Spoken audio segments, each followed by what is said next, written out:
Hi guys, welcome back to the channel. My name is Brad and this is the Firefighter's Financial Toolbox. Recently I got a question from one of my viewers about a 457 plan and whether I thought it was better to do a traditional contribution or a Roth contribution. Now let me preface this with the fact that I am not giving you financial advice. I'm just giving you some education so you can make the best decision for you. What works for me may not work for everybody else. So first of all, for those of you who don't know what a 457 plan is, it's a workplace plan for governmental employees. 457B is the chapter in the IRS tax code that controls it, and it is used just much like a 401k for people that are employees of state and local governments, i.e. firefighters, police officers, people that work for the public works may also use them. But for this example, we're going to use the 401k versions of it because there's more information on it, and when I looked into it, I couldn't actually find anything specifically to 457 Roths, but I know they are the same as 401ks. So when we look at this, and we're going to use 401k as our reference here today, first thing we need to know is which is best for you. Traditionally, if you think that you're going to be in a higher tax bracket when you retire than you are now, then the Roth is the better option because you're paying taxes at a low rate now and you're going to get that money tax-free when you retire. If you're in a high tax bracket now, let's say you're in the 35% tax bracket right now, you want that tax deduction because when you retire, you're probably going to be in a lower tax bracket. So it makes sense to get the tax deduction now and save 35% as it goes in, and then maybe you get down to the 22 or the 24% tax bracket. So when you do take it out, you take it out at a lower tax rate. Now, here's a question for you. Do you think taxes are going to go down in the future? We have a looming healthcare crisis. Social Security is going to be unfunded by 2037. Somehow they're going to have to generate more taxes. I personally think taxes are going to go up in the future. I don't know that to be a certain thing, and I'm not saying that it is, but I use that when I think about what taxes are going to be involving me when I'm retired.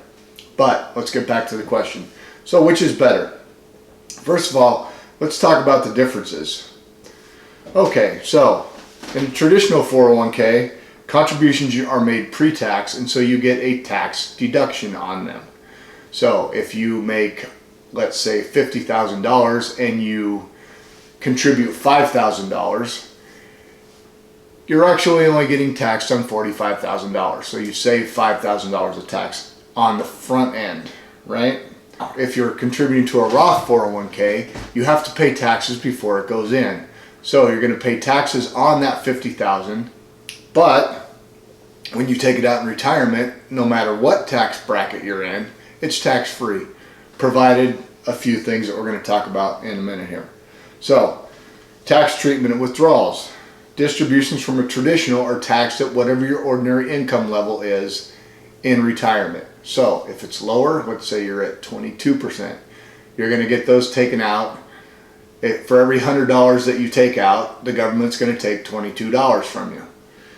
On that same $100, if you take it out of your Roth 401k in retirement, you'll get the full $100. All right, let's talk about the withdrawal rules. First of all, you can't take anything out before 59 and a half. If it's traditional or Roth, but there are some extra things for Roth. For a Roth, you must have had the account for at least 5 years prior to 59 and a half, and if you can, then you can take out both contributions and whatever you made, full amount, tax-free.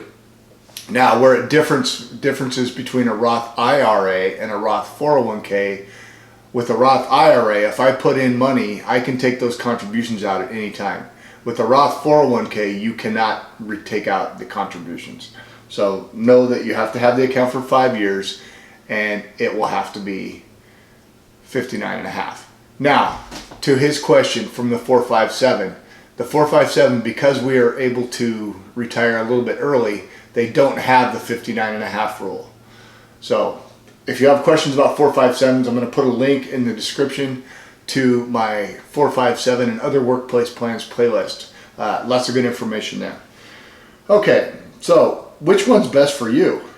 Well, you have to ask yourself, do I want to pay taxes now or do I want to pay taxes later? And really, it's when will I pay the least tax, right? That, to me, whenever I can save taxes, it's good. Now, currently, I'm in the 22% tax bracket, but at my job, I don't have a Roth option. I have to do traditional. My wife, on the other hand, does have a Roth version for her 401k. So I have mine in traditional because that's the only option I have. She has hers in Roth so that we have some tax diversity when we get into retirement. We'll be able to draw from different buckets of money in different taxable locations, right? Tax location of our investments is important as well. Now, one thing I will say, if you have an employer match, even if you are putting all of your contributions into Roth, remember, the employer's match is always traditional. It's always going to be taxed at ordinary income in retirement. So it's free money, right? You put in $1, they put in $1. But remember, that dollar of theirs will be taxed at your ordinary income rate because they get a tax deduction for putting it in for you. Remember, it's not only about taxes. Taxes are important, but they shouldn't be the primary factor in the debate. First of all, are you eligible to do Roth contributions to your workplace plan, be it 401k or 457? As I said, mine doesn't have that option. So you have to talk to your HR and make sure that Roth is available for your plan. One of the other things, as I talked about a moment ago, is the flexibility in retirement to have some, maybe part of your contributions are in Roth and maybe part are in traditional, and that may work for you. If you're starting out, and it sounds like Eric's got 30 years to go, so I'm assuming he's a young guy. Let's say he's not making much money now, so he is in a low tax bracket. Roth may make a lot of sense for him to do Roth contributions now, and later on in his career, as he goes up through the ranks and maybe he becomes a chief or whatever, or a manager, and he's making better money, he may be in a higher tax bracket where it makes more sense to switch over traditional and save some of that money at that point. That would give him some money in both buckets, right? Some tax-free money as well as some tax-deferred money, give him some options in retirement. Remember, whether you do a contribution to the Roth 401k or the traditional 401k, the contribution limits are the same, you guys. For 2020, if you're 49 or younger, it is $19,500, and if you are 50 and older, you get a catch-up of $6,500. Which is the best? There's not a right answer. It's going to depend on your situation or your family situation. It may depend on what you feel taxes are going to be in the future. Never a bad idea to have some options, right? Even if you don't know for sure. Maybe you do part of your contribution in Roth, part of your contribution in traditional. I hope this helps you guys out. Eric, I appreciate you asking the question. You guys, if you have questions, please put them in the comments. I love to answer them. It gives me something to think about. When I read these questions, before I answer, I try to get on the web and investigate for myself so that I can give you the best answer possible. Now, as I said, I'm not giving financial advice. I don't do that. I'm not a financial advisor. I do not play one on YouTube.